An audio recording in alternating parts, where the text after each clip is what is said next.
Marissa was 23 years old when she matched with who she thought was a 25-year-old guy from town named Luke. The two were chatting on Tinder and seemingly hitting it off, so they exchanged numbers. After texting for a while, talking about music and sports, the chat shifted to a more sexual tone. Marissa was on Tinder looking for casual sex, and when this topic came up, Luke said he was looking for the same thing. After chatting for a while longer, Luke suggested Marissa come by to his house since he has the place to himself. Interestingly, Luke didn't give an address until after he asked Marissa what area she's from, and when she did, he gave an address that was conveniently close to her, walking distance as a matter of fact. Before agreeing to come over to Luke's house, though, she requested they have a phone call first. The two had a phone call, and Luke sounded like a normal, young guy. They joked around on the phone for a bit, until Marissa was comfortable enough to agree to go over. Deciding to go early, just to pass the house and scope it out first, Marissa walked about 10 minutes through the neighborhood until she got to the block. It was late at night, so a lot of houses had their lights off, and there were no cars out on the road. Marissa passed the house and noticed 2 cars in the driveway and a car parked in front. All the lights were out. It didn't look like a house with just a guy alone. This was already a red flag, so she went back down the block and texted him, "I'm almost there." He replied, "Oh, you're early. Almost ready, walk slow." Marissa was getting bad vibes, so she started slowly inching back in the direction of her house, at a pace that allowed her to stall a bit longer for a reply from Luke confirming that she was okay to come in. But suddenly Marissa heard a car approaching the intersection down the block behind her. She turned to see a white van with no headlights on, turning onto the street. Marissa ran to hide behind the side of a house, and she watched as the van parked on the side of the road. The van just sat there and nobody got out. It was parked a few houses away from the given address. Then Marissa got a text from Luke saying, "Okay, I'm ready. Let me know when you're on my block, I'll come out." Marissa turned and started running down the block, inconspicuously though, making sure to stay close to the houses she passed and not on the sidewalk or close to the street. She ran most of the way home and blocked the number, also reporting the Tinder profile. Just to be on the safe side, Marissa and her mother went to the address the Luke person gave, and the woman who opened the door denied even having any sons. Marissa and her mother went to a police station to report this incident, just so that the authorities could be aware of it and link any future reports to it as well. By the sound of it, due to Marissa's cautiousness, she narrowly avoided being abducted by the driver of that van.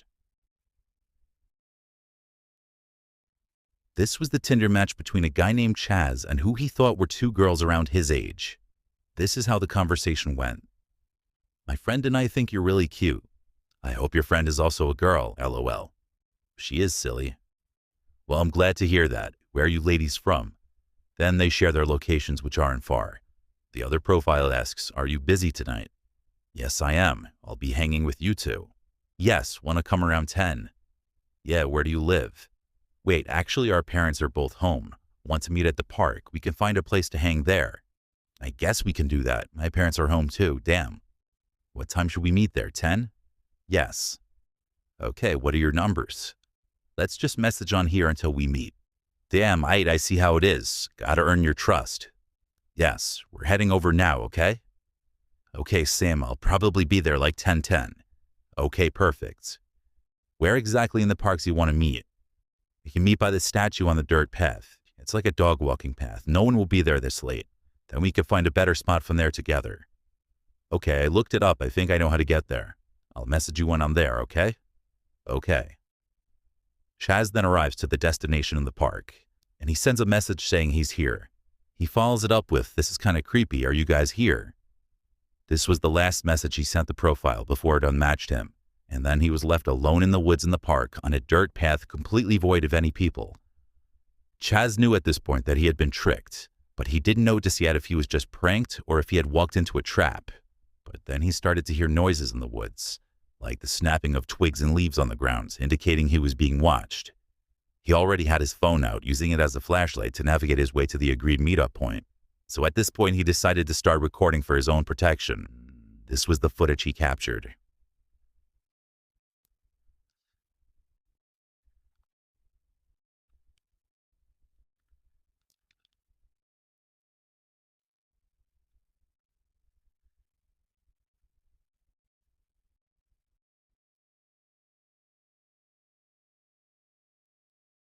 In this footage, you can easily see that as he pointed his light into the woods where he heard another sound, it revealed someone in the woods, who then started to run out from the trees and chase after Chaz. While running, Chaz stopped recording to turn off the flashlight, then ran into the trees to hide. He started recording again when he thought he had lost the person chasing him.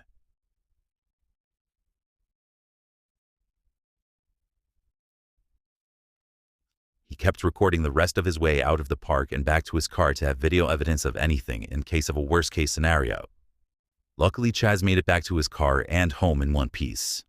He tried reporting the profile to Tinder just based off the screenshots he took, but Tinder got back to him saying they're unable to find any profiles that match the description or pictures.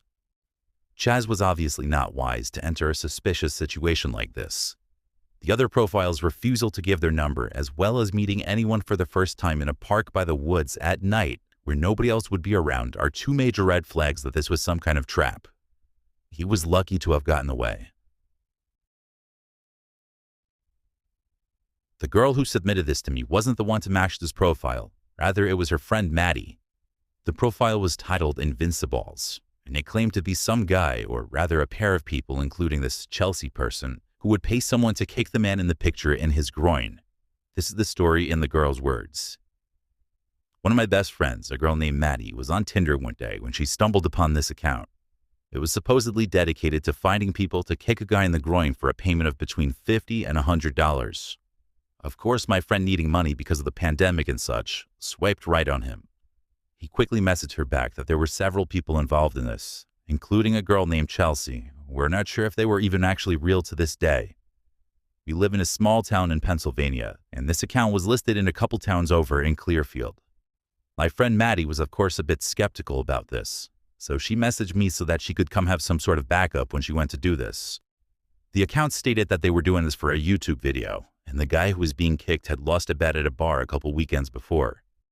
I agreed to accompany my friend because I also was a bit skeptical, but I had enough confidence that I could protect her if things happened to go south. The next day, after my friend agreed to meet with the people, we set off towards Clearfield.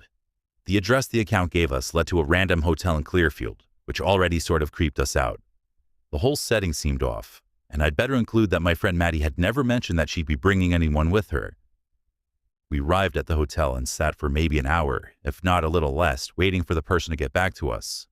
They ended up saying that they would be a little late and to sit tight.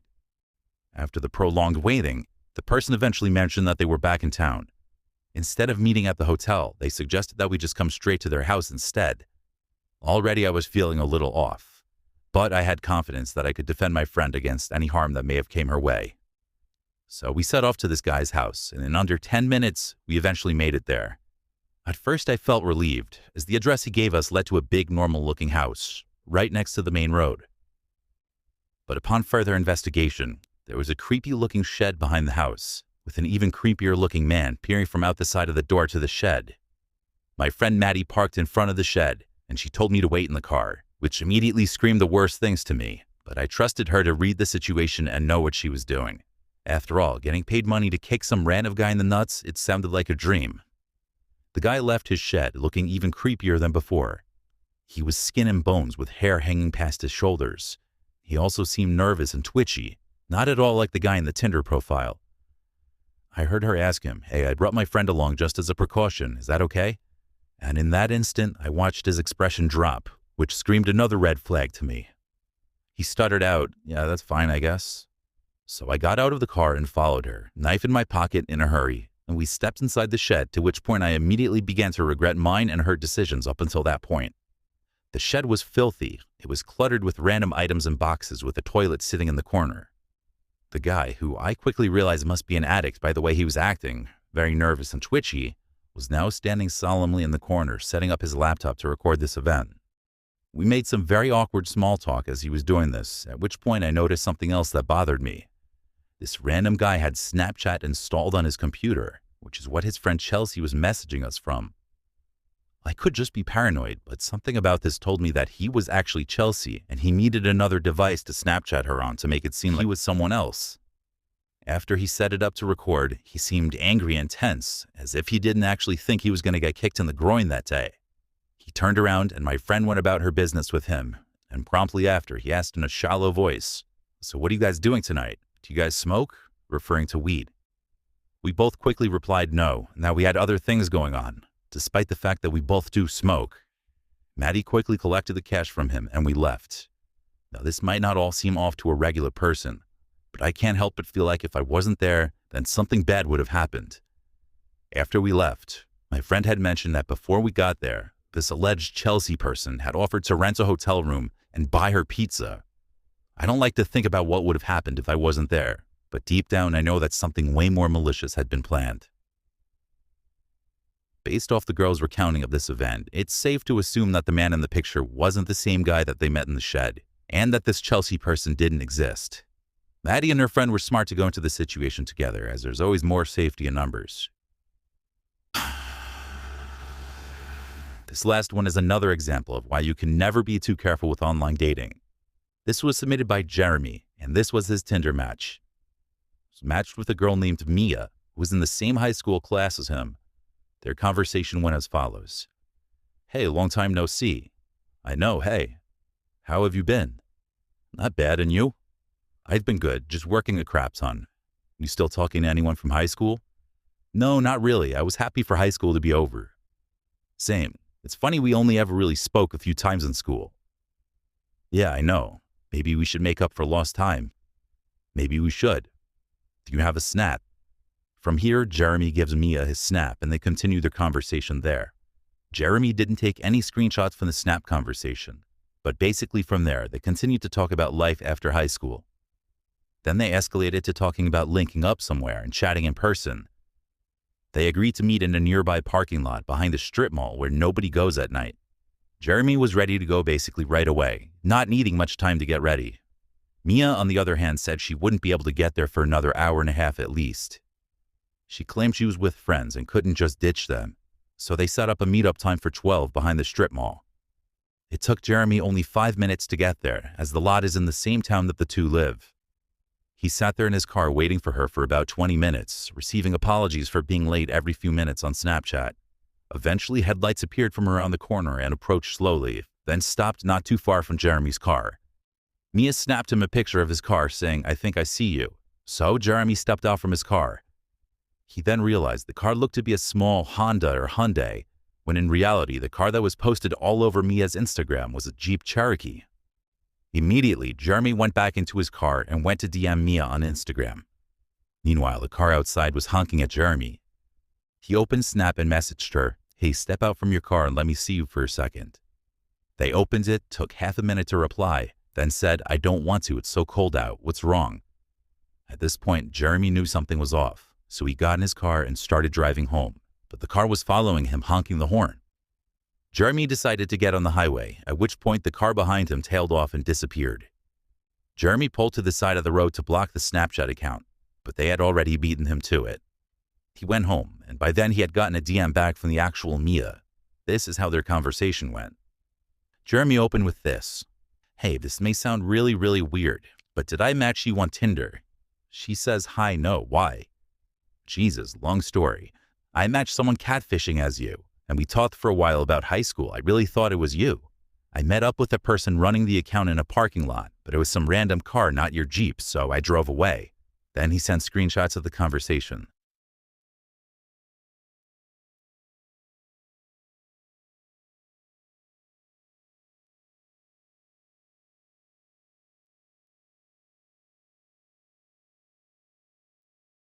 On August 7th, 2014, Warina Wright and Gable Tosti matched on Tinder. Gable wasn't her usual type, looking like a man who spends way too much time on his appearance, but he reminded her of Sam Winchester, a character in Supernatural, one of her favorite TV shows. Gable opened with a raunchy and aggressively forward message, saying, "You look delicious, I want to do dirty things to you," to which Warina responds, "Does that usually work?" Gable then sends, "Can you be a freak in the sheets?" To which she says, "Probably not, depends." Gable says, "What does it depend on?" And Warina responds, "What I've had to drink, lol.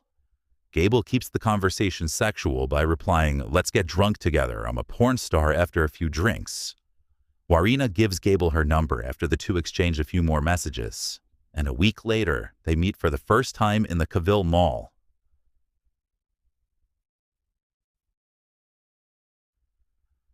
They spent the night together heavily drinking, and CCTV footage from multiple establishments showed them meeting, walking into a nearby beer garden, then purchasing a six-pack of beer at a nearby bottle shop. And after their night out together, they ended up returning to the Avalon Apartments where Gable lived alone on the 14th floor. 6 images taken by Gable that night show the couple apparently laughing and smiling in the apartment and on the balconies from which Warina would plunge to her death only hours later. For whatever reason, Gable recorded the audio of his entire night with Warina, which included the entire confrontation the two would have towards the end of the night, which was later played during Gable's trial. It was later found out that Gable had a weird habit of recording his entire dates with multiple women. At some point after the two had sex, Warina can be heard becoming increasingly erratic and aggressive towards him. However, as the night progresses, Gable can be heard in the recording refusing to let her leave, and Warina's terrified screams to let her go home are silenced when he locks her outside on the balcony. During this recording, Gable can allegedly be heard choking out Warina before locking her outside. Call them with what? I thought you lost your phones. Exactly. So how are you going to call anyone without your phones? Oh, I didn't touch your goddamn phone. You guys buying so much shit. I should never. It's fucking horny. Should have never given you so much to drink. I thought we were going to have fun. Oh, where's my shit? Where's your shit? What's your phone number? Oh. Go ahead, you fucking psycho bitch. I don't deserve this shit, alright? I'm a nice fucking guy. Yeah. Not nothing that at all. I must be under that. Oh, I had shitless in my ways. My fucking stop. Just calm down, please. I'm not fucking down to have too much to drink, alright? Just down the cravat. It's so much to drink, and I had shitloads of money in New Zealand. It's not funny. Cheers. Just, calm down, please. How I forgot there's nothing off of me. Do you even remember what you were doing to me like half an hour ago? You're beating me up for no reason. Exactly. Why? You thought I was funny or something. It's not. Fuck you. In the audio, he can be heard saying to Warina that she was lucky he didn't throw her off the balcony, along with numerous other threats. Let's go. He's in. Fuck. It's not a lie you need. It's not about her. Yeah, it is. You're fucking insane. It's not about what you need. It's about her. Do this shit now. So I thought you were kidding. And I've taken enough. This is fucking bullshit. You're lucky I haven't chucked you off my fucking balcony, you goddamn psycho little bitch. Who the fuck do you think I am? Yeah, do your Muay Thai now. What? What? There's something to say. Say it. You say it. Who the fuck do you think you are? No. You? No. No. No. Want to kill me, huh? No. Might hard to hit me with that. No. Huh? No.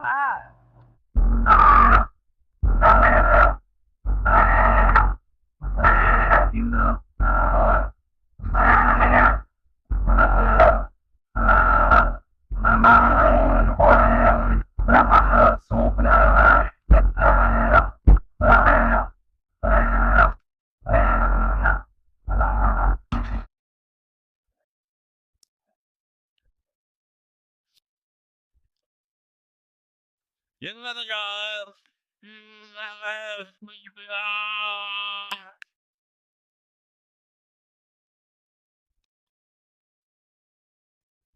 It's apparent that both Gable and Warina were very drunk, with Warina sounding a lot drunker than Gable, slurring all of her words. Warina apparently thought the only way to escape would be attempting to climb down the building, which resulted in her falling from the balcony to her death. Gable, who was 28 at the time, was arrested for her death, but was ultimately acquitted of all charges. The prosecution claimed that Gable locked Warina on his balcony following a heated argument, and when she tried to escape, presumably to a lower floor, she plummeted to her death. Gable's defense team said Warina was extremely intoxicated and that she had been acting irrationally before her tragic fall. Prosecutors argued that Gable had choked Warina, trapped her, and made her so afraid that she felt she had no choice but to escape at whatever cost. An audio recording of Gable's phone call with his father right after the incident was eventually released, and in it, Gable is heard telling his father that things had become violent between the pair and that he locked her on his balcony, but insisted that he did not push her. "All right, Dad. I might have a bit of a situation. I met up with the girl for a date tonight, and she started getting really aggressive. Like, it was all right at first, and like, where you know, had sex in bed, and then after that, like, she kept drinking, and we were both drinking, and she, like, I think she thought it was like a joke or something, but she kept, like, beating me up and whatever. Like, I've been walking around in there, like, a million cops around my building. I don't know what to do. I didn't push her or anything. I'm like, just walking around the area, and there's like a million cops around the area.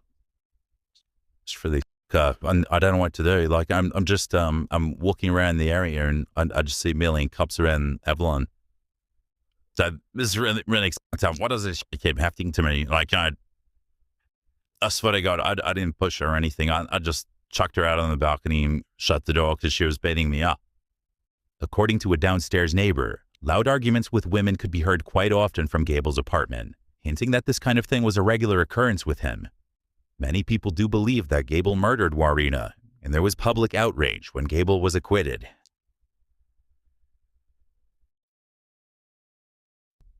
The process of going through a divorce is usually not a pleasant one, and emotions are often very mixed. For some, a divorce can be a horrible time in one's life, full of grief and sorrow.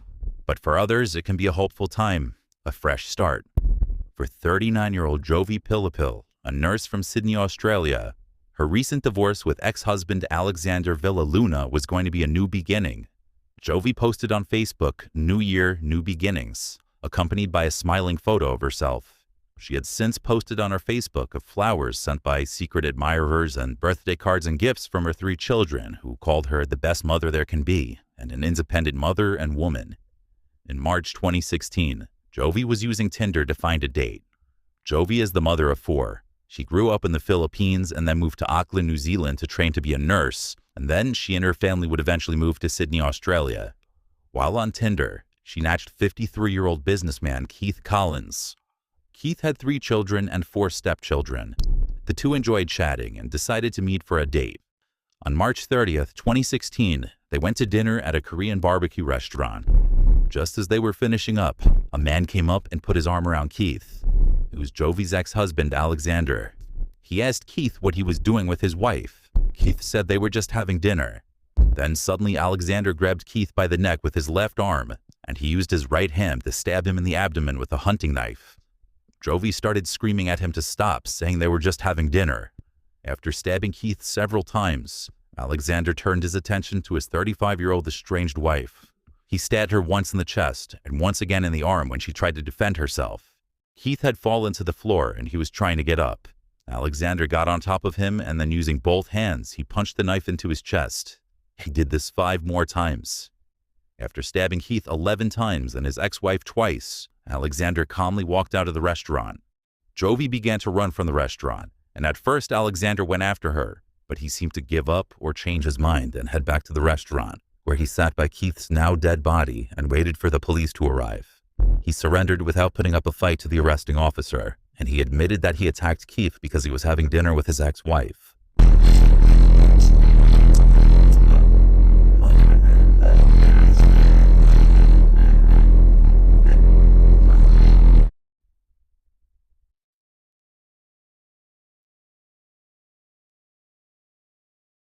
Jag når den upper tank dat jij tankt dit palmet of een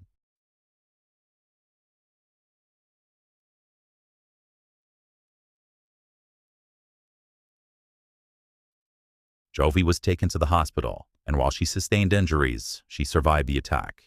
Alexander and Jovi had met 9 years earlier when they were both training to be a nurse in Auckland. They were both from the Philippines. Jovi claimed that Alexander was abusive from the start of their relationship. He wouldn't let her have friends and wouldn't let her leave the house often. Jovi already had 3 children from a previous relationship in 2011. She had 1 son with Alexander. 2 years before Keith was murdered, Jovi left Alexander and got a restraining order against him. In response to this, he told her that he would kill her if she ever started dating another man. But he also said at a later time he would spare her life because of their son. In September of 2017, Alexander pleaded guilty to murder. When given the chance to apologize, Alexander said it was difficult to say he was sorry because he was still angry about what happened to him. It also turned out that he told the probation and parole service that Jovi blamed herself for the problems in their relationship. So according to him, she would have been happy to have been killed by him. Alexander also claimed he attacked Keith in self-defense. However, CCTV footage clearly showed that he was the aggressor. The judge said the most heinous part was when he attacked Keith while he was already on the floor bleeding to death. In October of 2017, Alexander was sentenced to 40 years in prison, and he'd have to serve at least 30 years before he could apply for parole. He'll be able to apply for parole on March 30th, 2046, when he's 74 years old. On the morning of October 26, 2018, 21-year-old Grace Mullane drove from her Essex County home to Heathrow Airport in London, where she boarded her flight to Peru.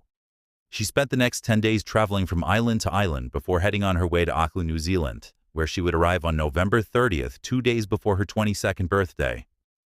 Grace was staying at a hostel where she made friends with some of the other tourists and backpackers. Grace was known for being an outgoing social butterfly. She spent the rest of the night on the 30th taking it relatively easy, and decided to start swiping on Tinder looking to meet someone, maybe make some local friends while she visited. She swiped until she connected with somebody named Jesse, and the two began to chat. Grace and Jesse made plans to go on a date the following day, and so on December 1st, 2018, Grace's bunkmates watched as Grace got ready and left the hostel to head to her date with Jesse. A few hours went by, and at some point in the evening, Grace sent a message to a friend back home stating that the date was going really well and she felt a connection with Jesse. However, it wasn't long after this message that Grace's phone and social media activity went silent.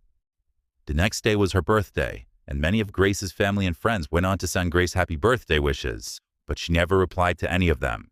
And as the days went on, everybody became increasingly concerned. And so on December 5th, 2018, Grace's family reported her missing to Auckland law enforcement. They clarified their concern by pointing out that Grace was actually carrying 2 cell phones while she traveled, just in case there was ever an issue with one of them, so that way she would still be able to stay in touch. Both of Grace's cell phones had been going directly to voicemail as of December 2nd. Grace's father traveled to New Zealand to do some searching of his own. CCTV footage caught Grace leaving her hostel at exactly 5:37 p.m. She then walked to a bar and casino known as Sky City, which was fairly close to her hostel, and she waited there for a few moments until she's seen meeting up with and hugging Jesse. The two of them then went into Sky City for approximately 90 minutes while they had some drinks together, and things appeared to be going really well and the two appeared to be hitting it off. They continued their date onto the next bar, known as Mexican Cafe.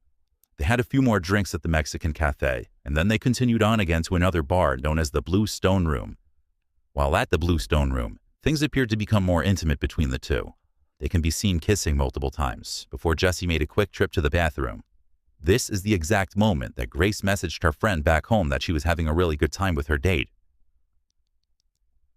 Jesse then returned, and the two eventually left the bar at 9:40 p.m. The two are seen holding hands and walking towards a building known as the City Life Hotel, where Jesse rented an apartment. The two can be seen entering the elevator of the building and exiting on the floor of Jesse's apartment. This is the last moment that Grace was seen alive. The next morning, on December 2nd, Jesse is then seen entering the elevator alone and exiting his apartment building. He's then seen purchasing a handful of cleaning supplies as well as a new large suitcase. He places the new purchases inside his apartment, and then he leaves the apartment again. He then jumps in a taxi and gets a ride to a local car rental facility where he rents a vehicle and heads to another bar in the area to meet up with a second Tinder date the day after murdering his previous Tinder date. This date became uncomfortable very quickly, and she decided to end things because she found him really creepy after he had been talking about the best places to hide a dead body. When the date was over, Jesse stopped by the front desk of his apartment building and asked if he could borrow a Rug Doctor carpet steam cleaning machine. He brought it up to his apartment and spent a couple hours in there before appearing on camera again. He's then seen bringing a hotel luggage cart up to his room, and shortly after, reappearing in the elevator with the luggage cart loaded with his new suitcase and many other small suitcases. He then brings the luggage cart down to his rented vehicle and loads everything inside. The next morning at around 7 a.m. on December 3rd, Jesse then went to a nearby store and purchased a brand new shovel. He then returned to his apartment building just after 9 a.m. He then stopped by a random trash can and tossed out some items, and then drove to a dry cleaning service to clean some clothing, and then he took his car rental to be completely cleaned. Police caught up with Jesse a few days later and brought him in for questioning.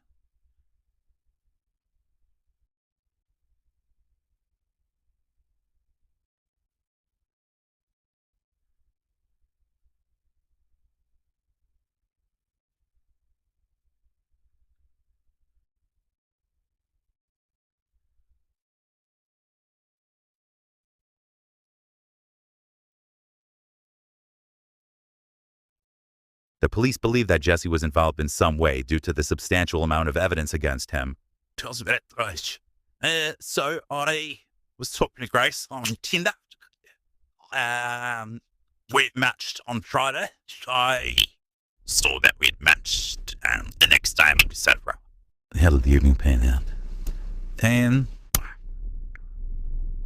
Yeah, pretty good. I didn't initially know that she was real. What do you mean? Well, there's a lot of... So have you heard of catfish? No. So catfishing is where someone uses your profile, uses your photos and pretends to be you in the midst, and you're a completely different person. Right. And it's happened to a few people I know in Australia. And it's all over the TV. So I thought, if I meet at Sky City, at least I know that there's lots of people around. So if it is someone that it's not, then I can just walk away. How did the evening sort of come to an end? There was a hug and a kiss on the cheek, and a thanks, no, nice meeting you. And then I said, let me know about tomorrow. And she said, okay. And then she kept walking. We actually don't know if she's been murdered or not. She may be a little off, but she might also be dead. Okay. And it could be that you died.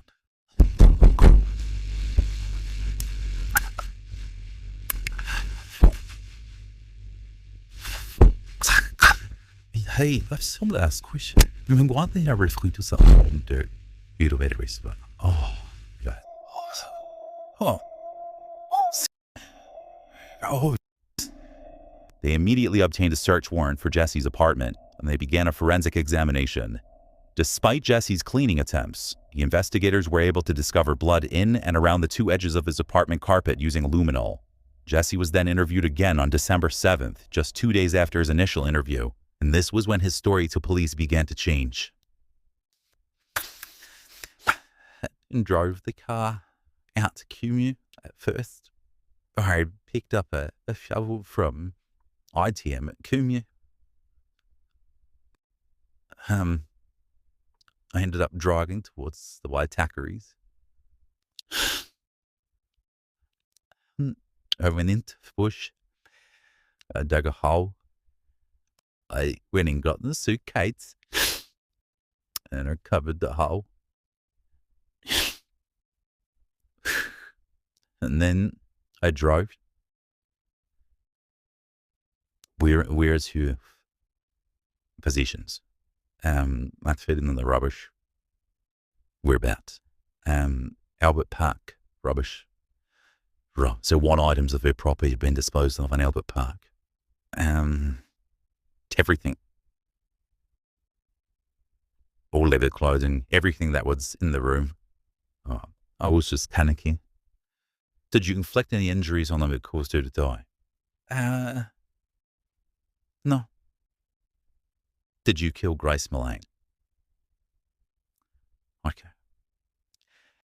You're under arrest for the murder of Grace Mullane on or about the 2nd of December. You understand? Jesse was charged and held in police custody, and while behind bars, police found pictures Jesse took of Grace before placing her inside the luggage that he purchased.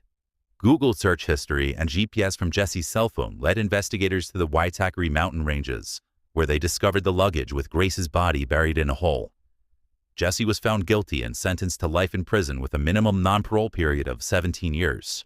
During this time, 2 more victims came forward and accused Jesse of sexually assaulting them after matching with him on Tinder. In October of 2020, Jesse was convicted of 8 more charges related to these offenses. He was sentenced to serve an additional 11 years concurrently to the life sentence that he had already received. Jesse Kempson currently resides at the Auckland prison in New Zealand, where he will remain.